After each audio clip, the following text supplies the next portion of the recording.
Hello students and my dear friends, I am Dr. Shalini Shukla. So let's start with Economic Times front page news analysis. The first news article is Malls display summer collection, PPEs and masks. As we all know, from 8th of June, many of the economic activities has already been resumed. Malls, all religious places, hotel, restaurants, every such entities have got permission from the government to resume their economic activities. So in this relation, the Economic Times has covered this news in a front page where the news is all about the total footfall and the summer collection. As per this news, malls have been opened, but the special emphasis has been given to personal protective equipments and masks. So, as a summer display, retailers are more focusing on infection related equipments and items. However, the number of footfall is relatively lower than pre-COVID period. Few places and in few cities have seen large amount of footfall, and other places just like Gurgaon, Faridabad, Haryana, they have seen a very less footfall compared to Bangalore, Hyderabad and Kolkata like cities. Why there is disproportion in footfall? Because in certain cities the number of corona positive cases are lower than others. Even if we talk about the Gurgaon, Faridabad and Haryana, number of malls have not been opened up by the owners or the retailers. Even in Noida, Uttar Pradesh, malls have not got the permissions to open. Mumbai malls remain shut as the infection rate is rising. So number of areas you can easily find out that malls are not opened up. And wherever it has been opened, the footfall is comparatively lesser than the pre-COVID period, and the more emphasis is given on personal protective equipments and mask related items. Now look at into the article number 2. FDs now fetch less than saving accounts. As I have already discussed in Business Standard News Analysis, that RBI and the commercial banks do not want the public to lend their idle money with banks. They simply want that money to be converted into investment or demand. Owing to all these reasons, number of commercial banks have already reduced their interest rate on FDs as well as interest rate on lendings. Even in some banks, now the saving account has a less interest rate than saving accounts have more interest rate than fixed deposit accounts. In normal condition, generally saving accounts have less interest rate than FDs. FDs are fixed term deposit. That is why FDs fetch more interest rate.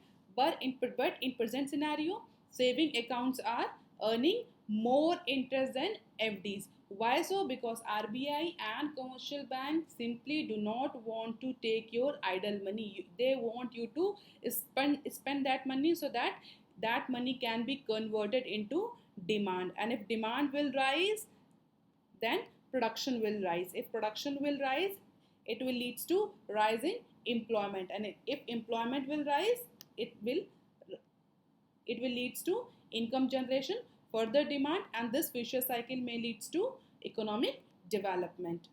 Surplus liquidity and sluggish credit growth have forced banks to cut rates of both short-term and long-term deposits and made savers move to riskier instruments such as debt market, mutual funds, and even equity assets. So the investors are now moving towards the more riskier options in order to increase their earning. More riskier option than FD means just like debt markets, mutual funds, equity assets.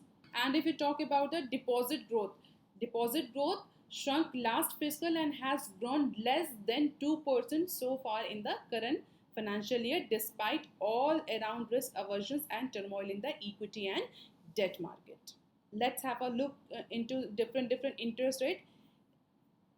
As in SBI, saving account has 2.7% interest rate, whereas 7 days FD has 2.9% interest rate. Whereas in ICICI, 3% on saving rate, 3.25% on 7 days FDs. Even in Kotak Bank and PNB, saving accounts has 3.5% interest rate, and 7 days FD fetch 3% and 3.2% interest rate respectively. So you can easily see that FD has less interest rate than saving accounts. Now look at into the article number 3. Government may soon allow import of untested drugs under trial. As we have discussed in our business standard news analysis, that government is easing the rules and regulation for approval and testing of the drugs. So in this respect, Center has proposed to ease rules to allow the import of any new untested drug undergoing clinical trial in other countries for compassionate use. Compassionate use means use for COVID-19, rare pediatric disorder and genetic diseases. So if any pharmaceutical industry company wants to import any new untested drug, or the drug which is actually being tested or which is actually undergoing for clinical trial in other country, can now be easily imported for compassionate use. Compassionate use means for treating the rare pediatric diseases, rare pediatric disorders, genetic disorders and COVID-19. The Ministry of Health and Family Welfare is amending the New Drug and Clinical Trial Rules 2019, and that amendment will enable any government, the state or the center government or any private hospital or medical institutions to import medicines required for the treatment of patients suffering from any life-threatening diseases.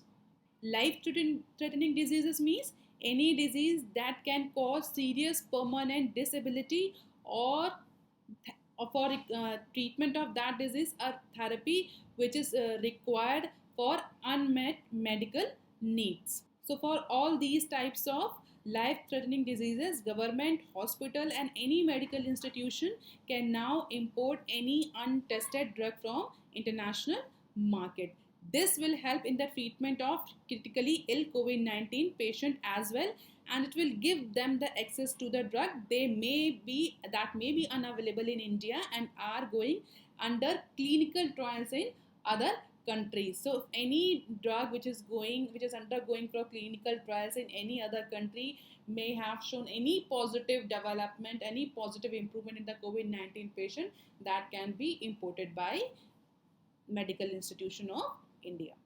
And for that, government is going to amend the New Drug and Clinical Trial Rules of 2019. So in this COVID-19 situation, pandemic, government is actually easing out the drug approval norms and regulations so that the pharmaceutical industry can also be benefited, as well as the patient, that is the patient those suffering from life-threatening diseases just like COVID-19, genetic disorders and illnesses that may cause permanent disability, can also be benefited from this move. Now look at into the article number 4. Import intensive spending likely to feel the pinch. So as per this news, government is likely to impose curb on import intensive capital spending by different ministries and department. And why government is doing so? Because government want to keep unnecessary expenditure in check in financial year 21, as it is dealing with the fallout because of the COVID-19 pandemic. So government actually want to divert resources where they are much needed comparison to other. A top government official told ET that spending deemed unnecessary or which can be delayed is likely to be phased curb to meet the resource need elsewhere. As we all know, due to COVID-19, government revenue is falling. So now government is rationalizing its capital expenditure. And in this rationalization process, government is likely to impose certain bans on import intensive spending. And if government ban on import intensive spending, what will happen? It will actually reduce the problem of fiscal deficit and may lead to the channelization of the resources into the proper area, into the needed area where actually it is very much required in comparison to other areas.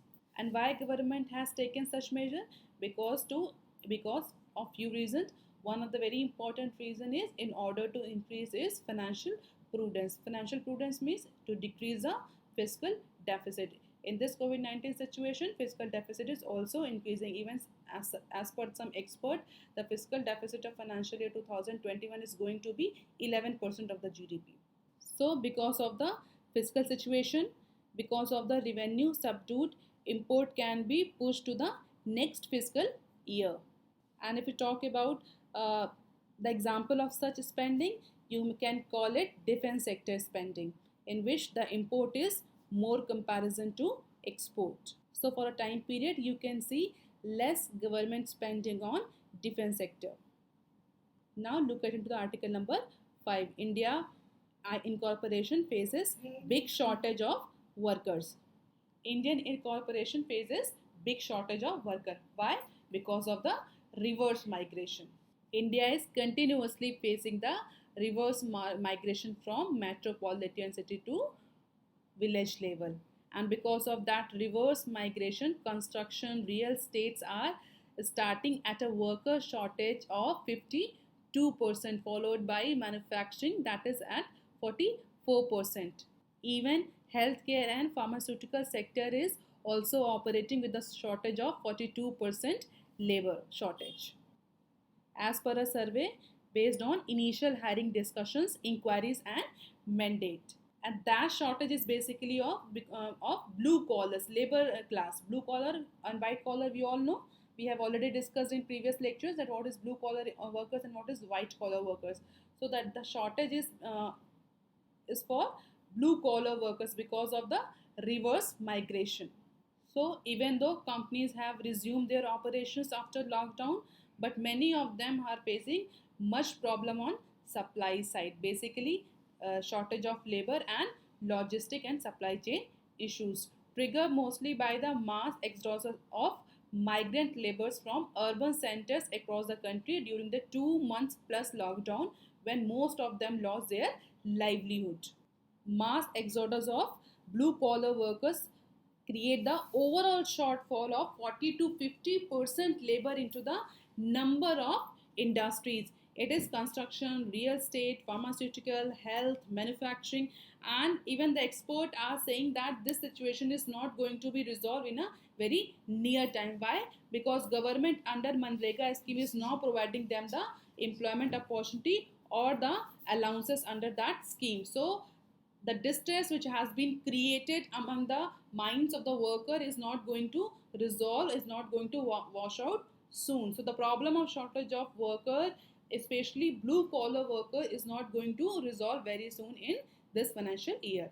Workers may be reluctant to come back there at their workplace and to leave their homes.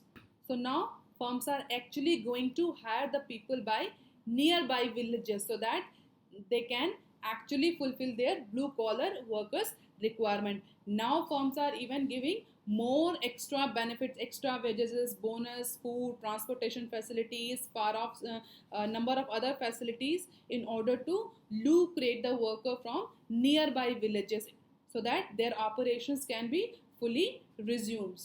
Even some firms and some business organizations are also providing the 15 days isolation facility for those workers who are coming from different states. So now every firm is changing and modifying their HR policies towards workers or laborers so that they can attract maximum worker and can operate with their full capacity.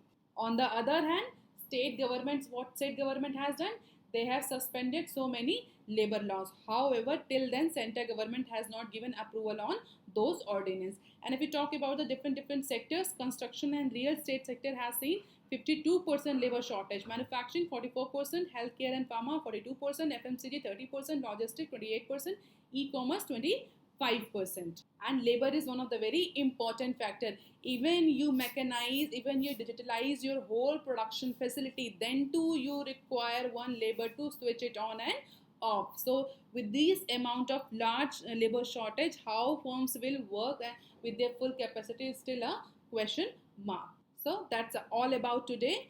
If you like, please share and subscribe. Thank you, students.